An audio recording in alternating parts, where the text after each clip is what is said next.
Okay, well, thank you all. Can you all hear me good? So I'm just going to give a little something next. So if I'm doing well, just say amen. If I'm not doing so well, say help him, Lord.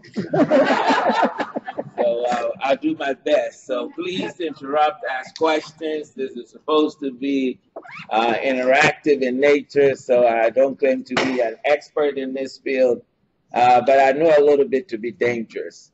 And sometimes that's all you need, and have a little bit flexibility of still knowing that you don't know it all, you're still learning. Every day is a day for learning. So what is community participatory research? I'm going to start in a very formal way to give a formal definition, because that's the only way you think I know a little bit about what I'm talking about. Then I'm going to cut down to the chase, and then we're going to get real and talk about it like in the trenches. Would that work? I'm going to try and keep the slides, but I really want to, amen. Okay, so I'm doing pretty good. And at the end of the sermon, we'll take some collections. So please don't leave too early, because we need that collection for the neighborhood. Okay, anyway, let's get serious here. So the definition is saying this collaborative approach to research that equitably involves all partners. It didn't say some partners. It says what? All partners in the research process, and recognizes the unique strength that each brings. So it means that the community person who is in that community, who is faced with that problem, has some strength and has something to offer. Does that make sense? We cannot say because they don't have a whole lot of degrees behind their names, they don't bring anything to the table. Does that make sense? We got to really understand this in that context. Now, I'll tell a little story in a little bit. So once we engage in community participatory research, that really is an effective way of doing community engaged research, because all the partners are coming together. We have the collective strength, the collective intelligence to do this. I'm reminded of a story where this little town, there was the city hall, and there was this tower at the city hall, and there was this big clock. And this town, basically, its whole life was evolved around this clock. And for years, this clock had worked perfectly, you know, and people went to bed to the clock, and they woke up to the clock. And one day, the clock came to a screeching halt. And boy, for 2 weeks, they were doing fine. By the third week, the whole town was in disarray. People's life had just started going south. I don't know why they say stuff when it's going bad, it's going south. But anyway,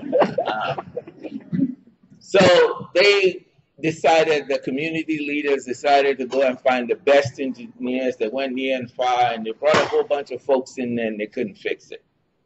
To cut the long story short, they had a town hall meeting, and there was this guy who was a drunk. Nobody respected him. He barely even made it to the hall. He was just at the door someplace. And so after having deliberated as to what they're going to do and where they needed to go find the next engineer, they finally came to no solution. And this guy barely at the gate raised his hand up, and he said, I can fix this clock. Oh, my Lord, why did he say that for? I mean, you could see all the colorful language people were using and telling he needed to go sit down somewhere, and he was a drunk, and da-da-da-da, and they were going on, tearing him to shreds. But there was this old man in the audience. He says, what do we have to lose? We brought engineers near and far, and they couldn't fix it. Now, if he said he can do it, let's give him a chance. They helped him up into the tower, and in 30 minutes, the clock was ticking. Oh, he had become an overnight celebrity. Folks say, oh, how did you do it? And his short answer was, I was one of the people who built the clock. You never know what the resource in that community is. You got to use the strength and the resources in there. Nobody respected that man, because whatever life hardship he had gone through, he had become a drunk. But he had all that skill. But the most important thing was He was one of those people who built the clock. So we got to understand the wealth and the resources in the community, and we can't overlook that. I mean, we may have the PhDs and everything else, but we really need to listen to the voice of the community. And we don't have to go in there with the attitude that we know it all, and we got all the solution with a knight on the horse that's going to come save the day, because that's going to be a put off. Remember that it's what? The involvement of what? All partners. And all the partners bring in what? Some strength. You know, if we look at our fingers, there are 5 of them, right? Hopefully I didn't have a 6th one. But it's 5. The last time I counted, and it was correct. But you see, this little pinky is real small. But if that little pinky is not there, your hand does not have the full utility. So even though somebody's contribution may seem to be a little, it's still very vital in that process of all partners. Anyway, let me move on so that, and I know a few guys in here and a few ladies who are big in sports, but what do these players have in common? They all play basketball, that's right. Okay. Oh, they never won a championship.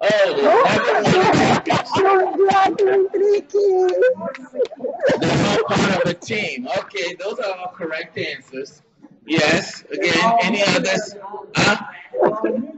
They were all millionaires at one time. Okay, yeah, that's true too. Some of them have lost their status. Okay, I don't know about that, but anyway, all the answers that were given were correct. But the answer that I was looking for was that they have never won a championship. Right? Yes, I said that was the answer I was looking for. He got it. Charles Barkley, Patrick Ewing, Karl Malone, and Iverson. But these were great ball players. Great ball players, had very successful careers, but they never won a championship. What about these players? Any of you know them? Most people know of Luke Walton. Luke Walton was recently, well, he's a coach. I think that's why I brought him into the fold, and people kind of recognize. These are the ball players, nobody know about them. But guess what? They all have championship rings. Some have 2 and 3 championship rings. So what does that mean? It's not how good you are as a researcher. It's whether you're part of a winning team. That's what matters. Because in the field of professional sports, it's the championship rings that matter. So we got to understand that we got to go with the team, and the community has to be part of that team. Does that make sense? It's not that how good you are. Because if your work is going to translate and change the lives of people, those folks have to be involved. They have to be involved. Otherwise, you can get all the prizes and the medals and everything else. Like the 4 ball players who had very successful careers, made millions of dollars. But what was so fundamental to that sport, they didn't get one. Does that make sense? They didn't get one. So if your work is going to change the lives of people, you got to take time to talk to the folks that you're trying to work with to help them to have a better life. Does that make sense? Yeah. Okay. Anyway, I haven't had any amen, so I don't know how well I'm doing. Amen. Okay. So when we talk about community-based participatory research, we can look at it in 4 domains. First one is ongoing collaboration between researchers and community members. But this has to be true and trusted relationship, collaboration. It's not going there because you need participants. And once you get the participants, they don't see you again. That's not what we're talking about in terms of that collaboration. It's not the collaboration when once you get the grant funded, now that person has become a stepchild, the community has become a stepchild. That's not the kind of collaboration we're talking about. It also involves participation of people affected by the what? Research. You know, I'm reminded that, you know, the design project that was before Katrina, there was this park by the housing development, and this pastor said that he was sick and tired of seeing that the park was neglected. The church put in a lot of money and rebuilt that whole playing ground, only to find that 6 months later it had overgrown. Nobody was using it. You know what the fundamental problem was? That church never talked to the people in the housing project. So they rebuilt the playing ground, but nobody used it. Because the people that were building it for, they were not engaged in the conversation. Does that make sense? So your research is not going to go anywhere if those folks are what? Not involved in the research. So that's what it means. Address problems and identify assets within the community.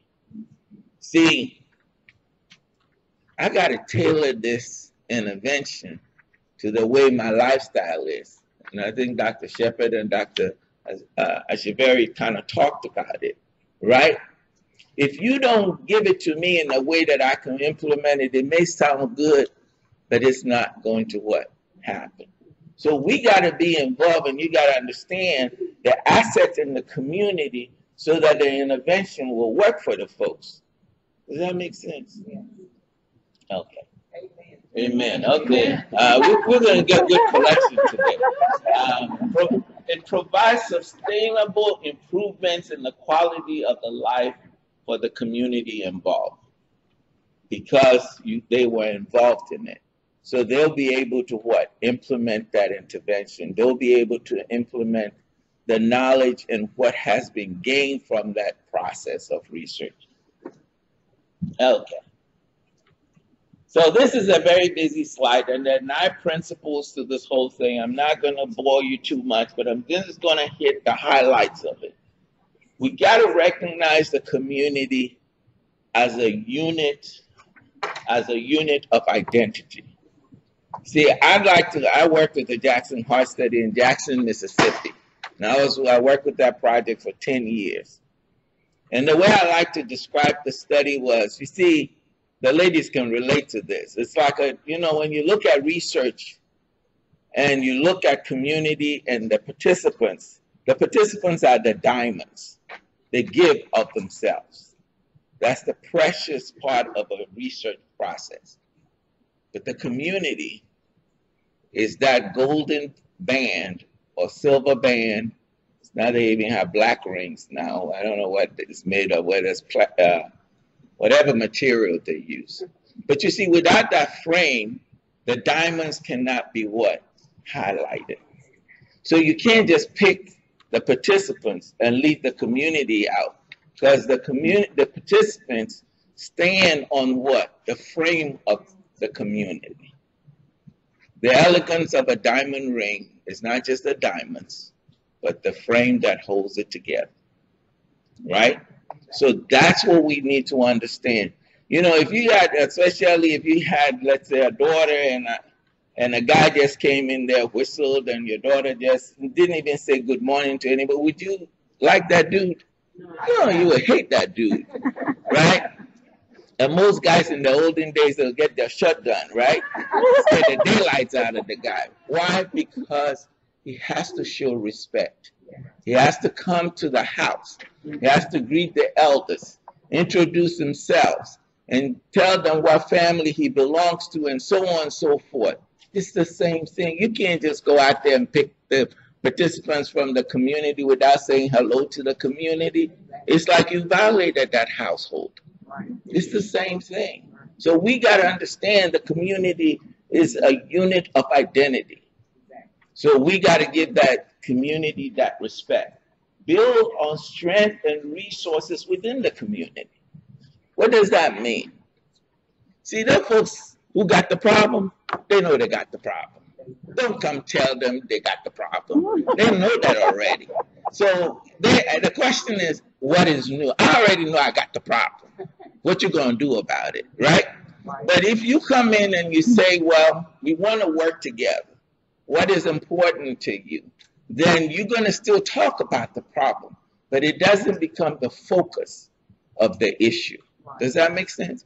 So we got to understand that we got to build on the strength and the resources of the community. We got to facilitate collaborative, equitable partnership in all phases of what? The research. It's important. You know, I was involved by working with the Jackson Heart Study. I was affiliated with Jackson State University. Post-Katrina, some money came from the feds, and Jackson State got a little bit of the slice, and we were supposed to go down to the coast to go and survey all these folks who were affected by Katrina. We searched all the literature, we looked at all the evidence-based survey questions, and we came up with a very elegant survey, if I may say so. You know, we were scholars, we sat in our ivory tower, and we were pontificated, and we did all the academic display and everything. We felt good about ourselves. But guess what? We went down to the sent some students and some folks to the coast, and the folks still answered the question. They were nice, they were being polite. But you know what they told the folks who went there to administer the survey? You are asking us the wrong questions. He said, we'll answer them, but you are asking us all the wrong questions. You know what our problem was? We never went down to the coast to have a conversation. If we had had a conversation and then went to our ivory tower and pontificated, we would have maybe come close to what the questions needed to be. But we figured out we get it all in the literature because that's what the science tells us. But we can't ignore by talking to the folks in the first place. So again, that's what we're saying. You got to take some time, and that's what Dr. Shepard was saying, that we have to understand a little bit qualitative research.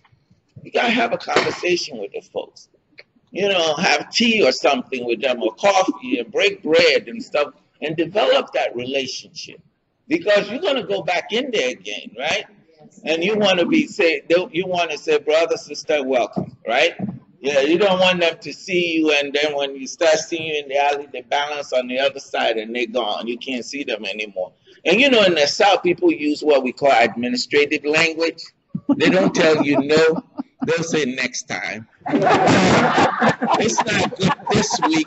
Maybe 2 weeks from now, you show up 2 weeks. They say, well, you know, my grand aunt, she's very ill. So what about maybe in 3 weeks' time? They can give you the runaround till you stop coming. That's the administrative language. They don't tell you no. You know, they use all kinds of language to kind of tell you they don't want to see you. But we also have to be co-learners. You know, don't go saying, well, you can't understand the science. You got to find a way to explain it. Does that make sense? You got to not say, or be quick to say, well, you ain't going to understand all this. Maybe you don't need to say it in all those terminologies. Maybe just find a simple way of communicating what the issue is. We need to integrate and achieve balance between research and action for the mutual benefit. You know, our research has to become action research. That stuff, when we do it and we get results, it should be able to be implemented. That shouldn't just be a publication on the medical library or someplace collecting dust, even though you carry all these medals and stuff that you've done all this and you all that in 5 bags of chips. No, that's not what we're talking about. You got to make your work count. Does that make sense? Yeah, and I know in academia these days, everybody wants to have 200-300 publications. But the question I ask is, how many of those publications has really impacted the field? At some point, we need to stop going for the numbers and start doing stuff that matters. Does that make sense? If we're going to change stuff, otherwise we're going to be having the same health disparity conversation 20 years from now. It's just that my hair will be a little gray and I may be limping a little bit, but you know, but it'll be the same conversation. Does that make sense? Einstein once told his graduate assistant, because he gave the same exams 2 years in a row. And after the exams, while he was walking back to his office with his graduate assistant was saying, man, what the heck did this, our famous professor, give the same exams, graduate physics exams 2 years in a row, same exams. But finally he mustered the courage and he asked the famous professor, Why did you do that? And do you know his simple answer? He said, in the last year, the answers have changed. So if those guys memorized the answers of last year, they got everything wrong. He said the answers have changed. The questions remain the same, but the answers have changed. So if we're going to move the needle, we got to be able to either ask a different question or expect that the answers have changed. And now we're involving the community so we get a different type of answer. Does that make sense? Yeah. Okay, I think I'm doing well for a first-time preacher. Emphasize local relevance of public health problems and ecological perspective that recognizes and attends to the multiple determinants of health. If you talk to the people and you start understanding what their barriers are in the context of the science, then your intervention is going to be tailored to what? Meet those challenges that they face. It won't be too abstract. You know, it's like New Orleans. You know, everybody say go on diet, go on diet. But this is a city we try to find every excuse to have a festival. I know. Does that make sense? So how are you going to go on a diet when the city every time wants to party? You know. Every weekend. Every weekend. It's hard to be on diet in this city. You know. And the food is good. And when you sit by the table, everybody eating and you ain't eating something, the smell of it just going to knock you off your feet. And you're going to say, well, the spirit is, what? The spirit is willing, but the flesh is weak. And you're going to get right into it. Forget about the fact that you're supposed to be on diet. Anyway, involve systems development through the cyclic and iterative process. This thing is not linear. You go in there, you talk to them, you come back, and you what? Rework the stuff. You got to tailor it to the community, to the needs of the folks. Does that make sense? Yes. You know, sometimes it's like we speak the same language, but we all don't get the same answer. And, you know, when I was in grad school, I went to LSU Health Sciences, and while I was in grad school, I come back home late, and my favorite show was Fred Sanford. Sanford and Son. And you know, the scene that I used to like a lot was when the black cop, white cop showed up. And the white cop would say something in English, and Fred Sanford would turn to the black cop, and then he would break it down to him. And Fred Sanford would say something, and the white cop would turn to the black cop, and he would interpret it. They were speaking English, but you know, they needed a translator. Sometimes in our work, we need a translator. Because we're saying the same thing, but means like different things to different folks. That's why everybody brings a different strength to the table. We can't ignore that. Disseminate findings and knowledge gained to all partners, involving all partners in the dissemination.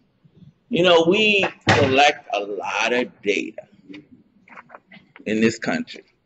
We got a lot of federal dollars collect primary data, but we don't take time to what? Translate it so that we can disseminate it. And that's what we know the stuff. You know, we know this stuff, but we haven't gotten to the point where we can translate it because we're not talking to the folks who the intervention was designed for. So we can't take that knowledge and translate it to the point. A friend of mine was telling me that she had a cousin. His cousin had one of the prettiest fingers. I never saw the lady's fingers, so I couldn't attest to that. I just got to confess. But the way she described it, I think the lady has real pretty fingers. And she played the piano. And she was diabetic, but she was non-compliant. And nothing that you told her seemed to sink in. So one day her cousin said, you know what? You keep messing with that diabetes and you're going to lose those fingers. From that day on, she became compliant because she had something that hit an emotional chord. She could not see herself without those fingers. And so she did everything from that day on. See, we got to find a way to translate this information so folks can resonate with it. They hear the stuff, they know it intellectually, but it hasn't hit an emotional chord. And we got to do, and this is what community participatory research helps us to do. It helps us to understand that this person is not just diabetes walking and floating around. It's a human being, has social, psychological, ecological, cultural, whatever it is. And once you understand that person and you can hit that emotional chord, then you can relate the information. Does that make sense? Okay. I think we're getting somewhere. Establish a long-term commitment to the process. Trust is important. Folks got to trust you. You know, if you're going to do this, because you're in this thing for a long haul. So, okay. Maybe we could say to their do as part. Maybe we could say that with community. Okay, so let's look at traditional paradigm, and I'm not going to take too much time. Basically, what do? We have a research question, we set the literature, we use that, we find what the gaps are, what we know, what we don't know. It helps us to refine the question, and we go all the way through this process. But the traditional way, our involvement with community is what? When we're ready to recruit and collect data. That's when we talk to the community. Job, gotten this grant, can't get no participants. Can y'all help us find some participants? That's what it is, because I'm about to lose this grant. Right? That's the conversation. I cut you a little slice, you know, give you a little money here so I can give me hookup so I can get the participant. That's the conversation. That's not involving community. That's not engaging community. But community-based participatory research, community-engaged research involves what? All throughout the process, the researcher and the community are equal partners.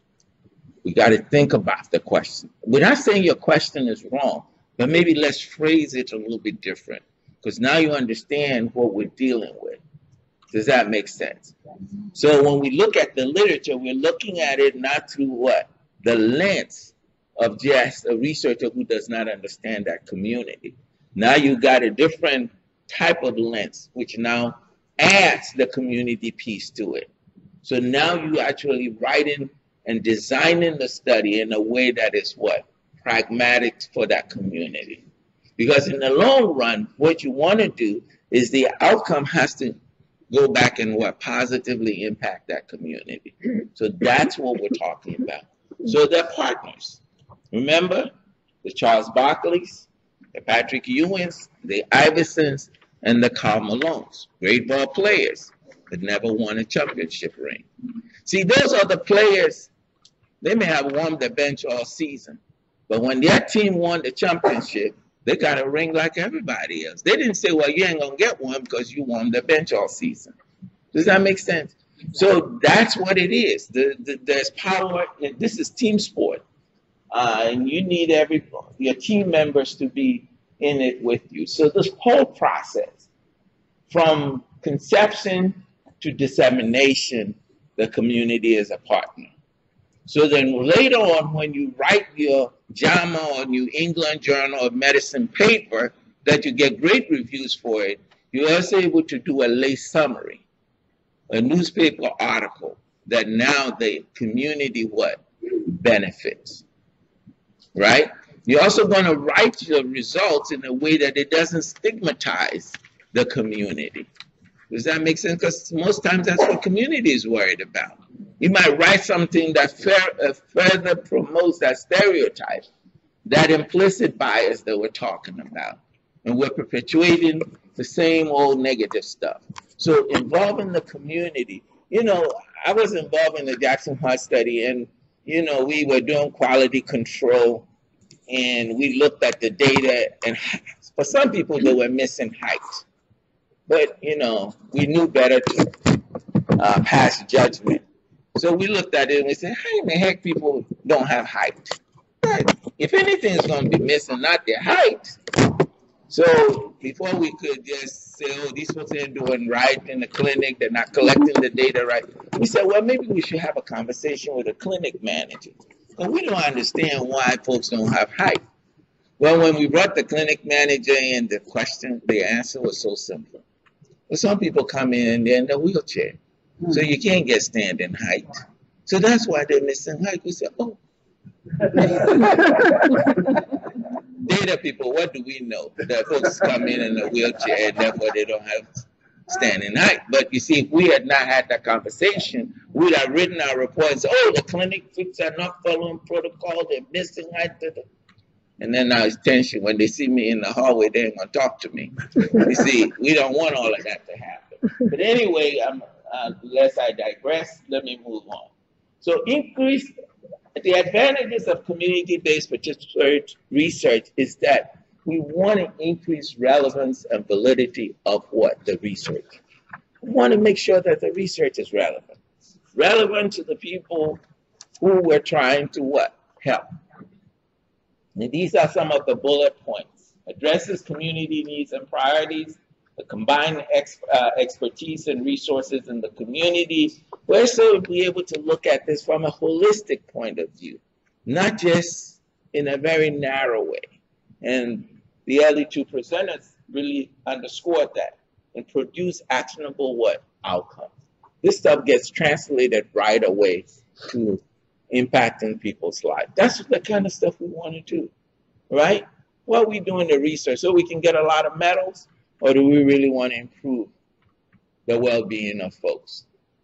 You know, I once got in trouble with my chair because I asked the question, are we giving people diplomas or are we educating folks? He didn't like me after that. But anyway, I ain't going to go into all the details. But, you know, sometimes you got to ask that question. Are you trying to get medals or are you trying to really help humanity? Okay. Improvements in relationship between researchers and community. That's important.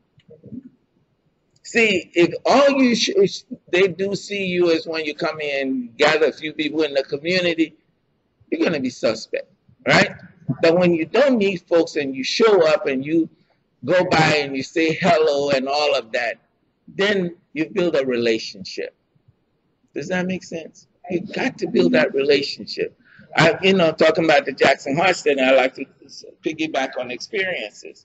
We brought a lady in, African-American bioethicist from Howard. She came in, talked about genetics. It was some heavy stuff.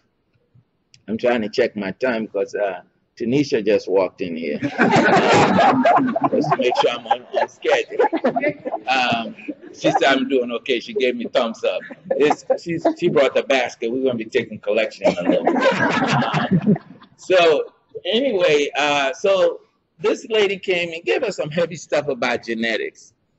And so after it was over, one of the participants was an elderly lady. She was actually a twin, and her twin sister had been the first black lady in Mississippi, Jackson, to be in city council.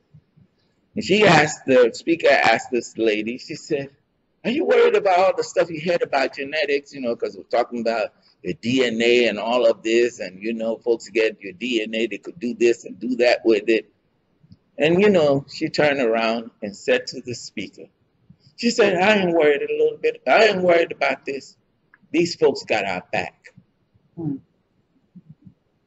when I heard that, I gave a talk later at Tuskegee. And from that day on, as an investigator, when I was confronted in making a decision about that study, I had to reflect on that lady's statement. Because I was not about to break that trust. She said, they got our back. That's how much trust they have put into us. So we couldn't let the pursuit of discovery get in the way of breaking that trust. It is important. Because once that trust was broken, the study is all over. She said, I ain't worried about nothing because these folks got our back. And that's a very simple statement, but it was so profound.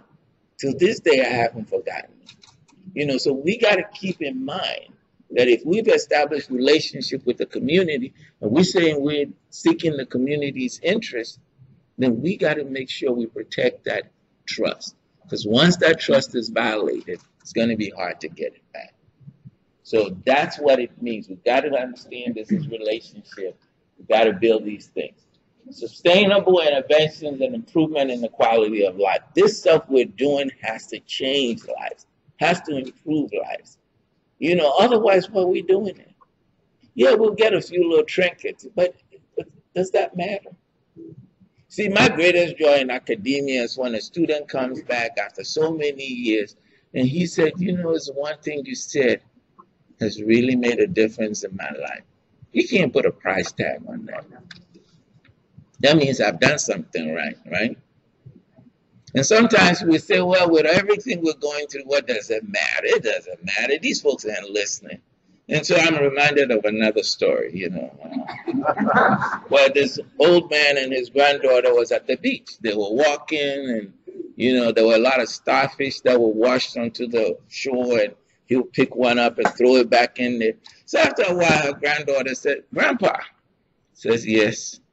So why are you bothering? You know, there's so many starfishes. They're washed out. They're going to die. So why you keep picking up one and then throw it back into the ocean? Took a few steps. The old man bent down, picked another starfish, threw it back in the ocean, turned to her granddaughter and he says, but for this one, it gets to live. See, it doesn't matter. Maybe only one person you help, but you don't know what that one person is going to go and do to the next community and to the folks that he or she comes into contact with. So we can't be worried too much that maybe the folks aren't listening. We just have to make sure that whatever we're doing is actually improving the quality of life of folks, you know. And the only way we can do that is to really get them involved. So the general guidelines for implementing CBPR, I mean, you get the slides. You are very intelligent people, so I'm not going to bore you in going through point by point. But the basic thing here is that the partners have to agree on the mission and the goals. If you the true partnership and we're working together, then we're going to go through the struggles together. We may not know all the answers. You know, Fred Sanford said one time, because on one of the episodes, you know, his son Lamont was dating this African lady. So Lamont gets up in the morning, he's got his dashiki on. He's African now because he got dashiki on. And, you know, Lamont and his dad gets into it all the time. So he started fussing at his dad, cursing him out. And so the lady said, oh, you know, Lamont, we don't do that in Africa. In Africa, you're supposed to respect your father and da, da, da. So the next morning, Lamont didn't want to be no African anymore because you can tell his dad off. So he takes off his dashiki, and then Fred Sanford comes down, and he's in the dashiki, and he's taking his steps, goes in the kitchen, and he starts frying his bacon and sausage, and he about ready to chow down. So Lamont turns to his dad and said, I thought you said you were African. Because, you know, the lady had told him Africans don't eat a lot of pork and stuff, which depends on which area and your religious beliefs. But anyway, in the episode, that's how it was portrayed. Fred Sanford says, son, you don't have to be a fanatic. So if you with the community and the community are both in a trusted relationship, you're going to go through the valleys together. You're going to go up the mountains together. You're going to go through all of it together. So even when you don't know the answers, it's okay to let the community, we don't know what the answer is. We're going to figure it out as we go. Because that's part of being in a trusted relationship, right? So it doesn't mean that you're going to come in with all the answers. Partners have clear communication and transparency in decisions. If you sit the folks down and say, because of NIH guidance, we want to give you this slice of money. Well, we can't give it to you because of these restrictions. Or we can't use some of the NIH dollars to give you food, but we know we got to feed the folks. So we're going to take a little slice of our indirect so you can feed the folks. You see, let the folks know, be transparent. If they know what your limitations are, they understand. These are struggling, low resource communities. But just don't say because NIH doesn't allow it, you don't get creative. Because we all get a little indirect, so you give them a little slice of it. Does that make sense? But we got to get into that relationship that we know that we need the community to be part of us for us to succeed. So that's what it is. We need to use the churches, community organizations. You know, most people are following NIH, they're big now on community engaged research. Community one in every center now to have a community advisory board. You know why? The former director of the National Institute of Minority Health and Health Disparities said something. After Katrina, a lot of all these big studies that were funded could not find their participants because they were spread all over the place. But one thing they found out, that the pastors of their home churches knew where those congregation members were. You know how? They were still sending their tithes in. So that's when they knew that the faith base still had it together. They were in touch with their folks. So if you partnered with them, you could still find your participants. Does that make sense? So we got to understand and use existing infrastructure. We don't have to reinvent the wheel.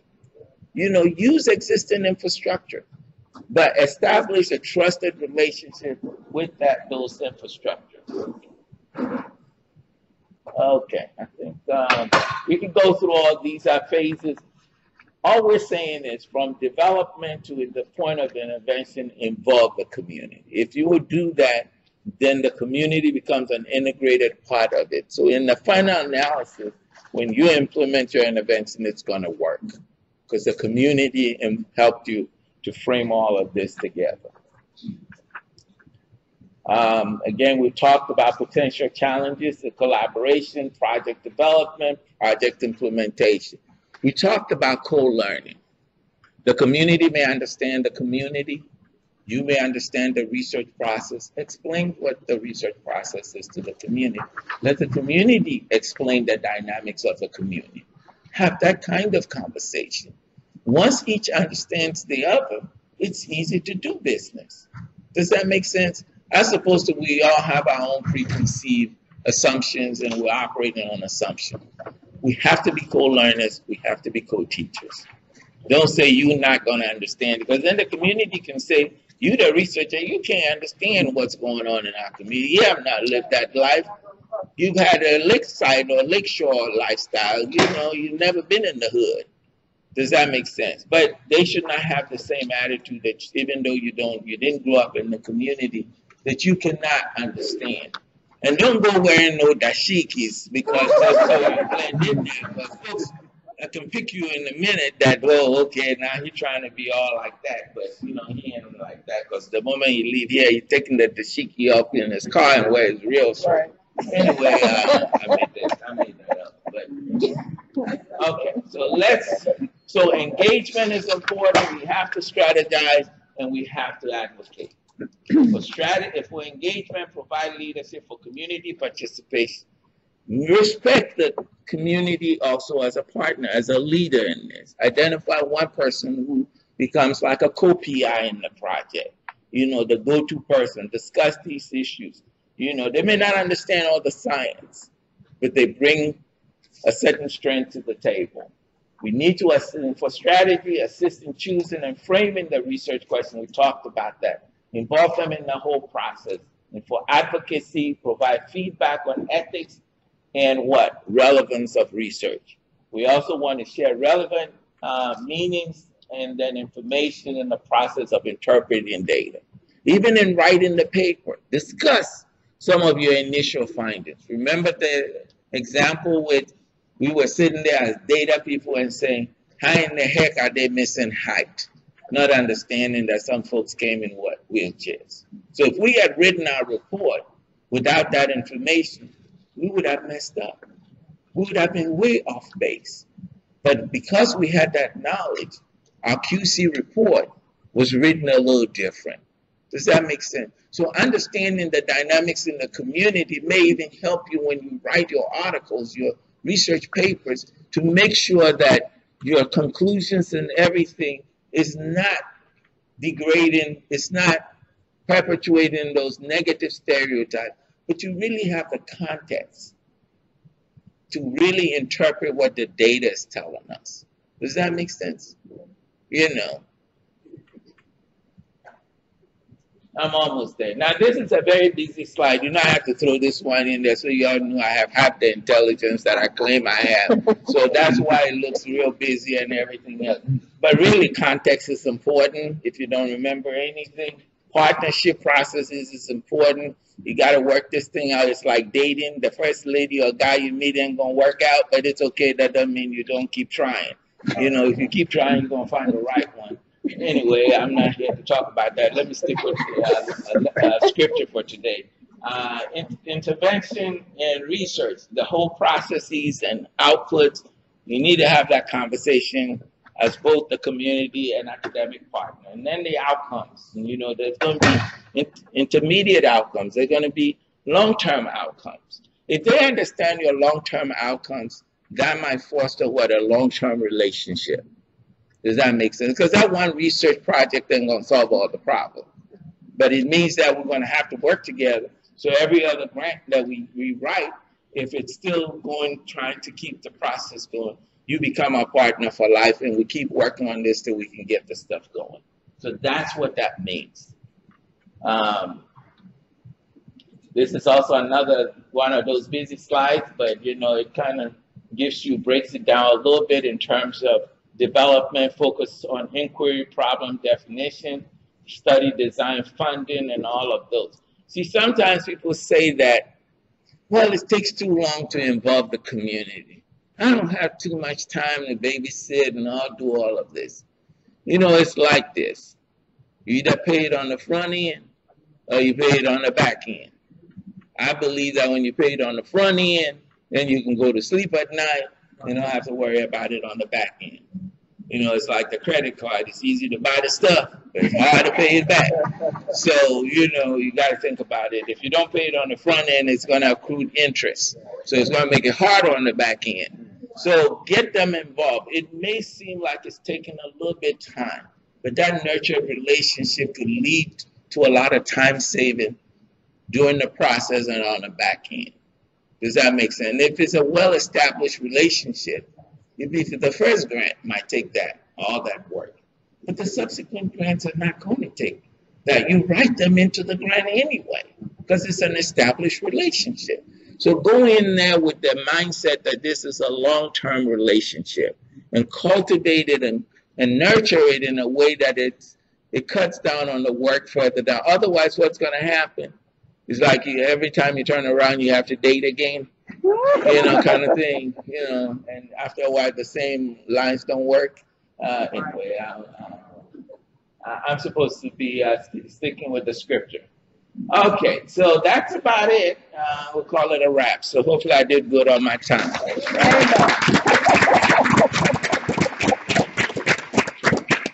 Tanisha, where are you? Okay.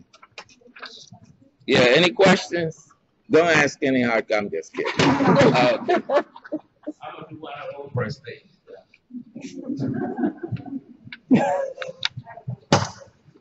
Budgets are always, you know, a sticky subject. So what do you advocate for? Do you say, let's just split the money half and half, or do we just put aside what we need for supplies and monitoring? And then how do you work that out with your community partner? Okay, I'm going to give it a try and turn the mic to anybody who has another response. But the point is that it may not be splitting the money half and half, right? Because it goes back to the issue of equity and not equality, right? So the issue is, if you had the partner ahead of time, and a lot of the stuff was already clear defined, you could sort of budget some of the activities. So let's say, for example, I at Xavier want to partner with Brotherhood, for example, in a project, right? I'm going to pick on Oscar for a little bit. You don't mind. But I know I have restrictions. I couldn't give us Brotherhood a whole lot of money. But I may say that since Brotherhood is going to help me tap into the community of the HIV population, I'm going to fund a half FTE at Brotherhood. So instead of putting that position at Xavier in my center, I will sub-award that at half FTE to Brotherhood. So then Brotherhood also have a little money. That person could do some other stuff for Brotherhood, but then they also help me get the patient participants into my study, because they already have access to the patient. So my person doesn't have to go to Brotherhood and say, I'm Daniel Sarpong from Xavier and I need your help. Because Brotherhood already has that relationship. So if I put the FTE in Brotherhood, then they can still tap into, they just said we're involved in another study, this is what the study is about. They've already established that trust and relationship with that community. So it's going to cut down the red tape. So I think that's where we can be a little creative in sort of funding, sharing some of the resources, but not to say, oh, but I want to develop capacity at Xavier so we can go out there and recruit HIV participants. See what I'm saying? I didn't get the money to Brotherhood. They already doing this stuff. They do that, use that FTE. They got a little bit of the spice of the pie, and they're happy. But we can sit down and have that conversation. So I think that's what we need to do. Start becoming a little more creative, and not saying that we're only going to be the ones to build capacity on end. There is a business guru. Her name is Laura Lungenkamp, and she said something. She said, strengthen your strengths and hide your weaknesses. So if I'm not good at getting that population, I'm going to go in and sub-award to a community that already has the connection. See, that hiding my weakness. As opposed to me saying, now I'm going to try and develop that capacity with you. Because if we're going to do collaborative science, we're not going to be able to be good at everything.